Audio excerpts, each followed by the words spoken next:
दोस्तों, केंद्रीय एजेंसियां धड़ाधड़ छापे मार रही है। राजस्थान में, तमिलनाडु में और दिल्ली में भी। दिल्ली में तो चर्चा यहां तक चल रही है, अगर यही हाल रहा तो किसी दिन अरविंद केजरीवाल को जेल में ही कैबिनेट मीटिंग न करनी पड़ जाए। और अब ईडी छत्तीसगढ़ में भी एक्टिव हो गई है। ये तो होना ही था, छत्तीसगढ़ में भी तो चुनाव है। अब ईडी ने सीएम भूपेश बघेल पर शिकंजा कसा है। जी हां, ईडी ने दावा किया है कि महादेव बेटिंग ऐप के प्रमोटर से सीएम भूपेश बघेल ने 508 करोड़ रुपए लिए हैं। नमस्कार दोस्तों, मैं हिमांशी कश्यप आपके साथ। आप देख रहे हैं जनता की आवाज। आगे बढ़ने से पहले इस वीडियो को लाइक करें, शेयर करें और अगर पहली बार जनता की आवाज न्यूज चैनल को देख रहे हैं तो चैनल को सब्सक्राइब भी करें और घंटी जरूर बजाएं, चैनल की भी और सरकार की भी। आज की नेशनल मीडिया के मुकाबले में जनता का साथ दीजिए और उसकी ताकत बनिए, जनता की आवाज बनिए और हो सके तो इसके लिए चैनल को ज्वाइन भी करें। 2 नवंबर को ईडी को खुफिया जानकारी मिली कि 7 और 17 नवंबर 2023 को होने वाले विधानसभा चुनावों के मद्देनजर महादेव ऐप के प्रमोटरों द्वारा छत्तीसगढ़ में बड़ी मात्रा में नकदी ले जाई जा रही है। ईडी ने होटल ट्राइटन और एक अन्य स्थान पर तलाशी ली। भिलाई और सत्तारूढ़ कांग्रेस पार्टी के चुनावी खर्चे के लिए बड़ी मात्रा में नकदी पहुंचाने के लिए खास तौर पर संयुक्त अरब अमीरात से भेजे गए एक कैश कुरियर असीम दास को डिटेन किया गया है। ईडी ने 5 करोड़ 39 लाख रुपए की नकद राशि उनकी कार और उनके आवास से बरामद की है। असीम दास ने स्वीकार किया कि जब्त की गई धनराशि महादेव ऐप प्रमोटरों द्वारा छत्तीसगढ़ राज्य में आगामी चुनाव खर्चों के लिए एक राजनेता बघेल को देने की व्यवस्था की गई थी।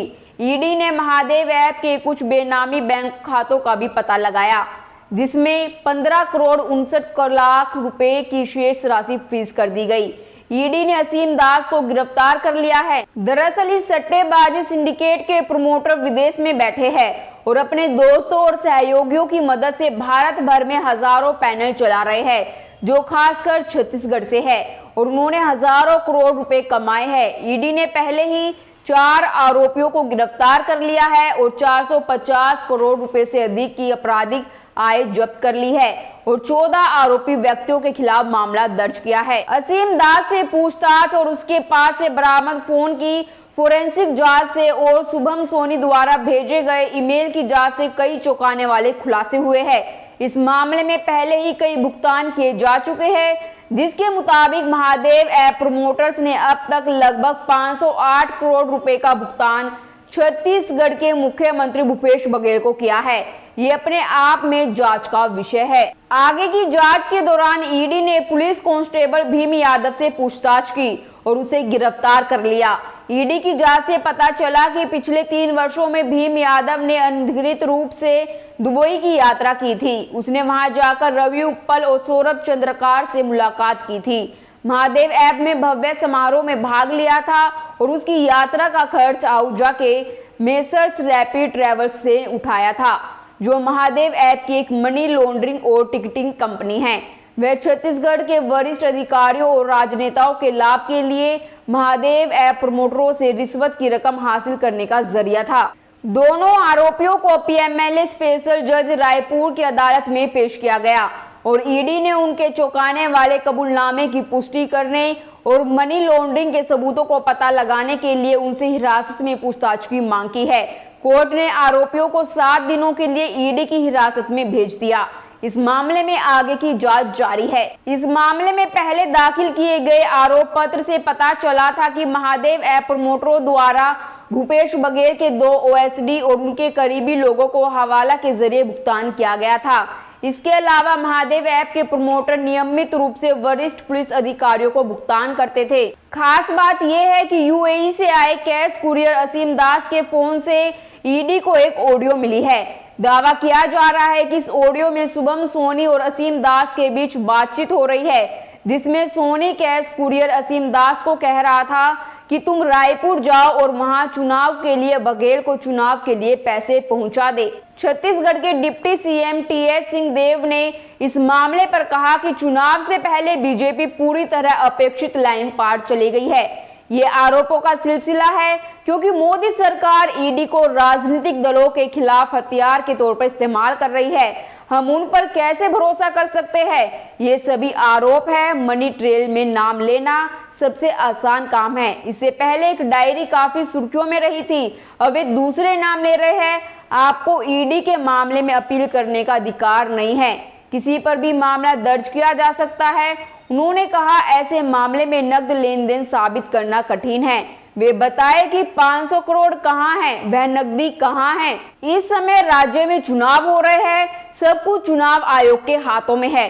पुलिस के अलावा सीआरपीएफ के जवान जांच कर रहे हैं।